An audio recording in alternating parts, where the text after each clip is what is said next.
How much do you talk to your team about handling the emotions of the final home game versus what you've got to focus on with the opponent? I hadn't talked to him about it, to be honest with you. It's a huge game. Anytime you play Connecticut, but senior day is always kind of different. Some of them have been through this before, with Nick and Sean, and then last year, we had some seniors, so all meant a lot to our program. But I don't ever think they're fun, but under the circumstances, when you look at the investment our senior class has made and what they've done, it's a pretty special group. What are some of the biggest changes for those three players who have been real building blocks for you? Jordan we only had for 1 year. I wish it would have been longer, but his growth's been amazing. He's gotten better every day. I don't know many better defenders than him. More athletic guys. I was looking up.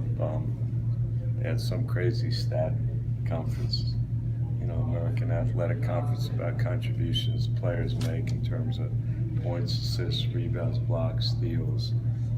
And Nick was first, he was second. It was a couple of games ago, but pretty confident. His total game has gotten better and better. Marcus, has been up and down a lot because of injuries, different situations, but you don't win all the games we've won without him. Last year he's probably the most valuable player in the tournament. So he's been recognized as one of the best players in our conference, and I think we all have great respect for this conference. I don't know, those guys are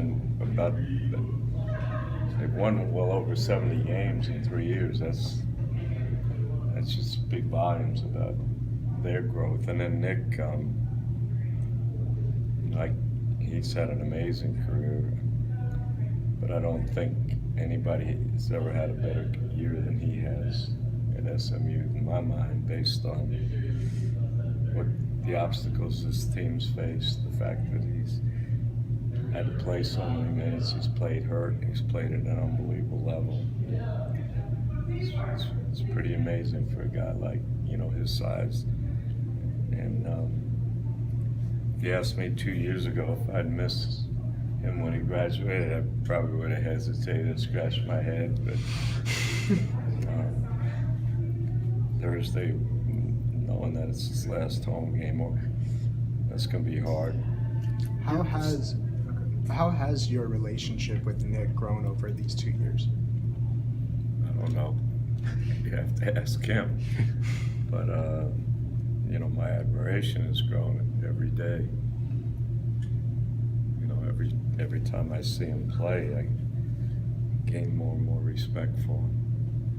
You've been with point guards. It's your relationships with them in the past. You've had a special one with most of the guys you've had. How does he rank in terms of understanding what you're wanting and things like that? In terms of his smarts, I guess is what I'm saying. I don't like to compare, guys, but Tim and I have mentioned numerous times that he's as smart as just about anybody on our level playing.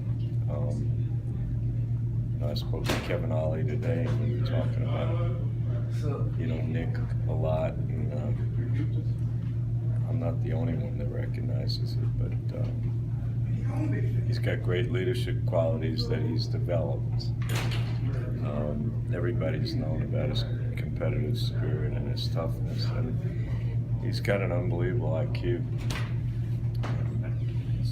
My college coach probably say sometimes it's just too small, but that would be endearing. No, he's. I've been waiting on this. I said this before, there's nobody in college basketball this year that has contributed more to their team than he has. Than he has. And I'm not disrespecting anybody else. You've always talked about your relationship with Kevin Ollie and some other coaches who you're close to. Are the conversations, like you said you talked to him earlier, are the conversations before you face them awkward or different in any way when you're about to get ready to compete against them? No, I mean, I've told you, anybody who enjoys playing against friends, unless it's the Final Four, the final game, they're not telling you the truth.